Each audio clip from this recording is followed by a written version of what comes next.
Hey, welcome to the Give and Go Basketball Podcast. We're going to have an ISO shot for you. And this is actually a subject that Ben has been talking about for a long time.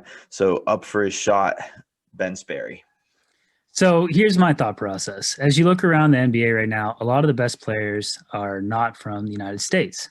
But not only that, if you really drill down into it, there's a lot of talent coming out of what was formerly called Yugoslavia years ago. Now, without going in too much into geopolitical events, what was once called Yugoslavia is broken into a whole bunch of countries. What I want to talk about today in this ISO shot is if it was still one country and all the NBA talent that comes out of those countries was all one team, would the U.S. be able to beat them? So Yugoslavia broke into all these different countries: Slovenia, Croatia, Bosnia and Herzegovina, which I'm not sure I pronounced it correctly, Serbia, Montenegro, Close enough. Albania, Macedonia, and Kosovo.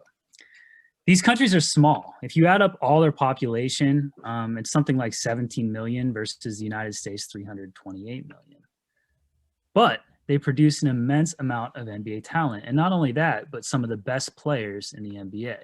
So I created a hypothetical set of rosters with just current NBA players, and I think maybe one or two former NBA players in the case of these countries, to go against what I thought were the best NBA players from the United States. So as you can quickly see, a lot of the best big players, big men, are from these countries. We're talking about Nikola Jokic, perhaps the best big man in the NBA right now. Nikola Vucevic, who's also a multi-time All-Star. But a number of other bigs that are really solid, defensive players or rim runners or just giant men like Boban. Versus the U.S., which does not have nearly the number of bigs. I mean, Anthony Davis is probably the best American big that we have left, though he's been injured a lot. Zion and Julius Randle are others. Now, this combined team, would be a little weak on the wings, perhaps. But both the Bogdanovic's, one from Croatia, one from Serbia, are elite shooters in the NBA. And then Luka Doncic, who's one of the best NBA players, period, would probably be their point guard.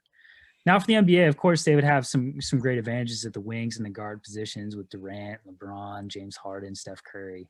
But when I look at these rosters, I actually think this United Balkans team or Yugoslavian team would give the United States a run for its money, especially because they'd be able to pound the glass so hard and really use their size to an advantage. Whatever this Yugoslavian team would lack in speed, they would be able to make up for in terms of shooting and size and ball handling, because even, with Vucevic and Jokic being bigs, they're great passers. So I think it would be actually a really interesting matchup, though I think the U.S. would probably still win with its depth and overall talent. But hey, let us know what you think in the comments below. Again, this has been an ISO shot from the Give and Go Basketball Podcast. Thank you, Ben Sperry. We'll see you next time.